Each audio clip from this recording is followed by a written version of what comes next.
Yewe nagiyeyo nyine mpurirayo n'umugore mukuru nyine wicuruza nk'uko nawe arankunda ngabakatuka mu muryango bote bo bajya ngakwita nkagamba customer nzawoma nzayina amazi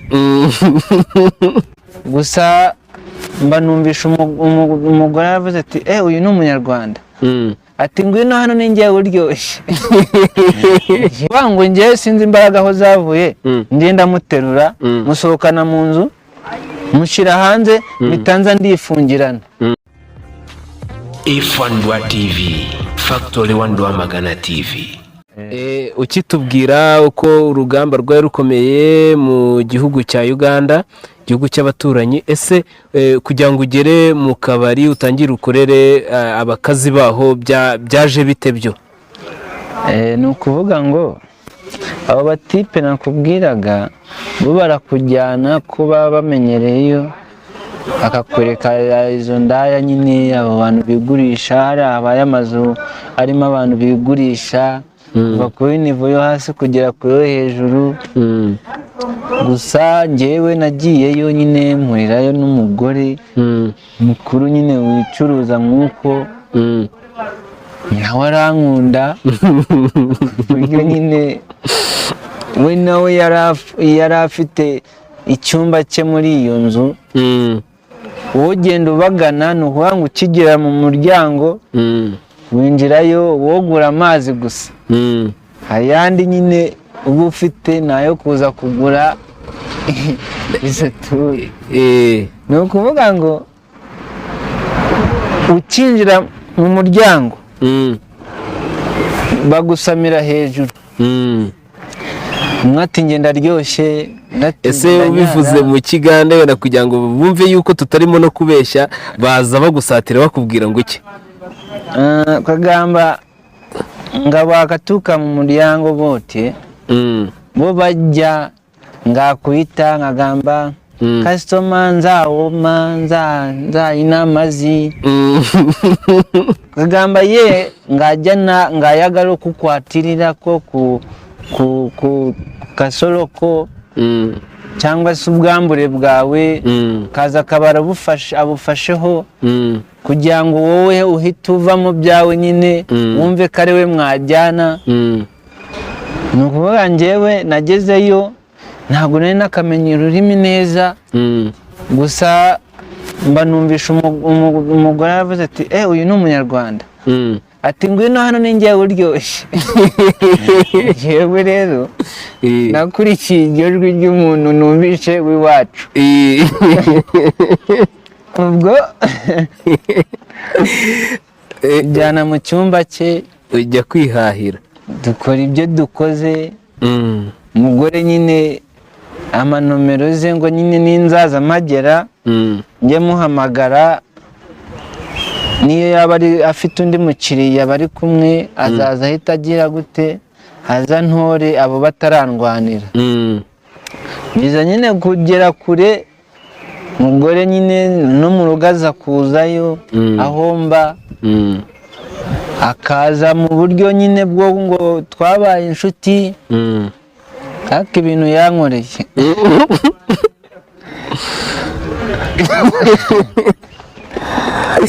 banange. Umugore ubu twabaye inshuti, ariko mu buzima busanzwe we ni indaya. Ubwo akaza nahashye nkateka, kaza karya, icyo gihe wenda ntago aba ari bugusabe nk'ayo ku kazi, ni itike. Ariko rimwe yaje ari muri korona ntagikora nta kazi, ibintu byabereye hariya na Uganda yarinze binyumya kubanga mu kazi yajya umugore yaraje, ubwo nta kintu mfite mu nzu usibye utwo nari nahashye natetse, ariko nta n'ijana mfite. Nirigura soda ntari ararya turinjoyinga ebana arangije ati se ndagenda gutyo ndamubwira se ko nta kibazo, ko nta kintu mfite kandi ko tumenyeranye tuvuga n'ururimi rumwe. Yahise ahindura isura avuga ikigande gusa neda sebo uko yahise avuga avuze ikigande. Abaturanyi bari bazi ko nitonda bose baba barabyumvisha. Ni ukuvuga ngo yashakuje mu kigande gusa. Ubwo ashaka gufata televiziyo yanjye ngayisohokana turayirwanira. Urugamba ruba urugamba ndaterura mujya, ni ukuvuga ngo njye sinzi imbaraga aho zavuye, ngenda muterura musohokana mu nzu mushyira hanze bitanza ndifungirana. Mashije kwifungirana yarajyayora gasasiro, ubwo ni imyanda sinzi nimba yaravanyemo ibuye, yaraje ahita kubita mu kirahuri abantu bose barahurura. Umugore yarantamaje kano kasajya kangwa. Ni ukuvuga ngo we yabangu n'umugabo nyine nta kigenda ngo twavuganye njyewe ndindaya ndamugurisha none ngo uyu munsi ngo nta mafaranga afite ngo uneda sebo batakisohoka. Rero abaturanyi baraza, abantu bose bari banziho ubunyangamugayo bose baraza barahurura. Ariko papa yakiri mu Kampala yari yaratashye narasigayeyo nidagadura uko nshatse. Bimwe nakubwiye ni umusore abari yavuga ati nta wunzi nta nundeba nta n'umwontorora. Nuko nyine abo basore banyangije njya muri ibyo nisanga ndi kwandagara. Abantu ku buryo na landirodi nyiri ibyondo bamuhamagaye baramubwira ati ndayimennye ibirahure byawe byinshi. Yatwaraga moto bamwita Regisi, yaparitse aho arakomanga ati mfungure tuvugane ku cyo gukoresha inzu ye n'indaya zanjye zayimennye ibirahure. Nafunguye numva mfite isoni ebana. Ariko uwo mugore yanteye ibibazo.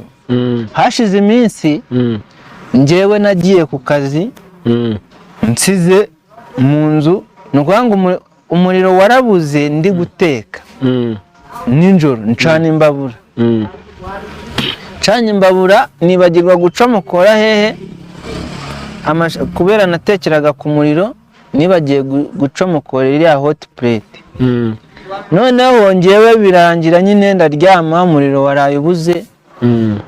Ubwo yari iteretse ahantu ku kameza nyine njyewe mbyuka njya ku kazi. Mu kujya ku kazi umuriro wagarutse mu gitondo ntahari.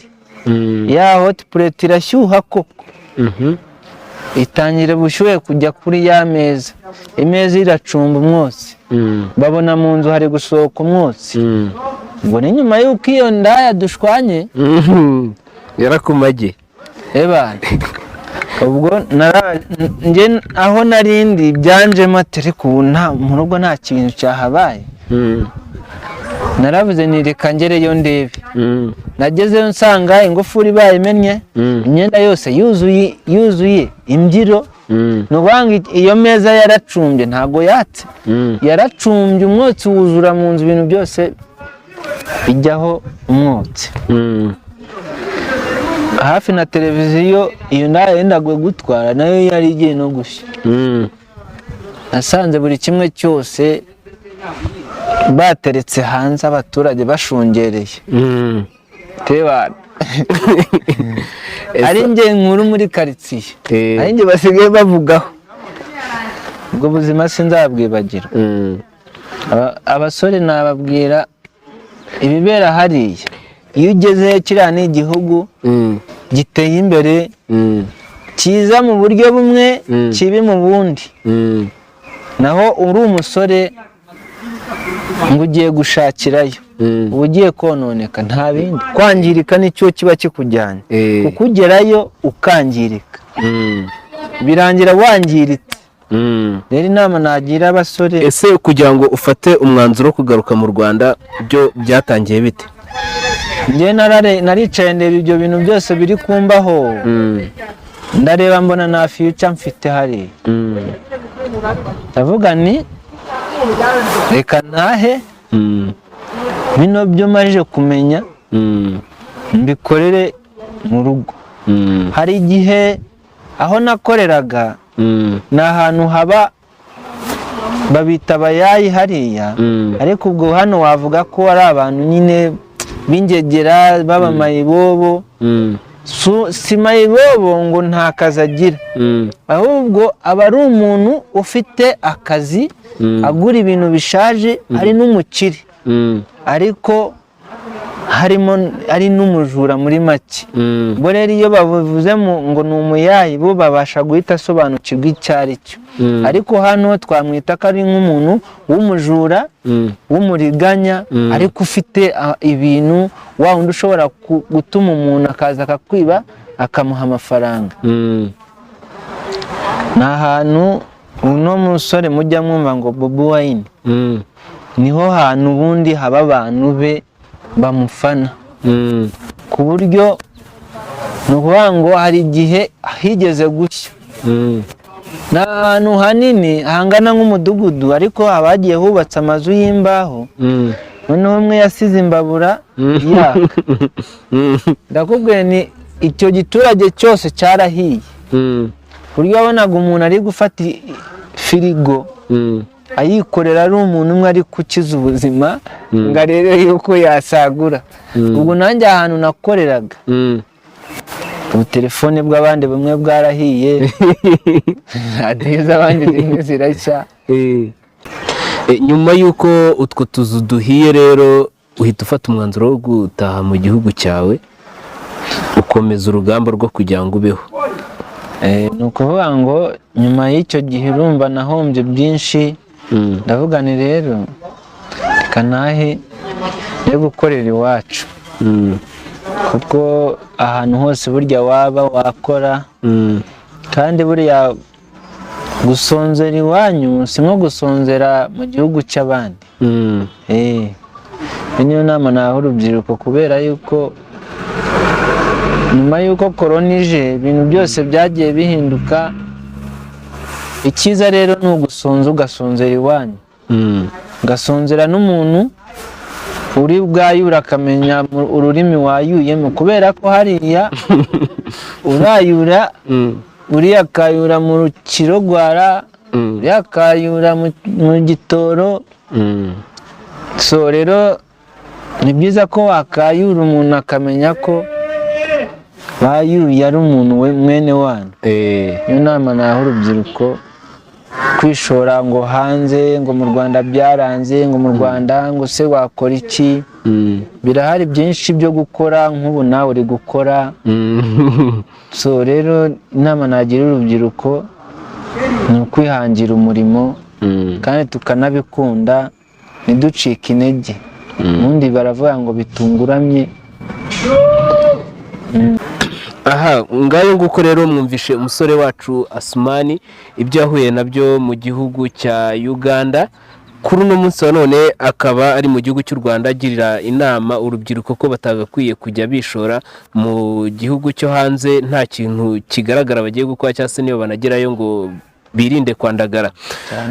Abakurikiranye Rwa TV rero mu mpande enye zose z'isi, tubabwira ngo nakagaruka, ariko tumuha umwanya abanza agasuhuza, anagira icyo abwira abo yasize mu gihugu cya Uganda, yababwira mu kirimi cye cy'iwabo cyangwa se mu kirimi cy'abanyarwanda, nabyo ntacyo byaba bitwaye. Dusoza tubabwira ko ari akagaruka.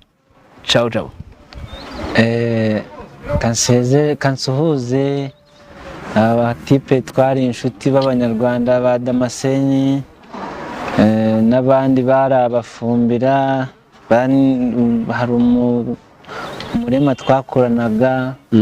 Kansuhuze n'abandi barogwara Elimabel, kansuhuza abanyankore twari tuziranye muri muta, kansuhuza abatoro twari tuziranye ni mugamba ki, kansuhuza abagande twari tuziranye mugamba mutya banange, assouman wa mwenze mwari mumanyideyo naye katindi waffe neyagala mbalamusiza. Assouman yari njyewe Mugisha Assouman cyangwa se Nsabimana Assouman nkuko nababwiye. Nishimiye kuba umutumirwa wanyu kuri F1 TV, F1 Rwanda TV, kandi nakagaruka igihe muzongera kudukenera tuzaboneka nta kibazo. Sawa, nakagaruka. Ciao ciao kubari badukurikiranye kuri F1 Rwanda TV, mukomeza mutera comment kugira ngo tugende tubazanira abatumirwa bagiye batandukanye ndetse n'ibiganiro bigiye bitandukanye, ndetse tunababwira ko tubafite byinshi muri uno mwaka, dufite akazi kenshi cyane. Ciao ciao, wakoze Assouman. Namwe mwakoze. F1 TV, Factory 1 Rwamagana TV.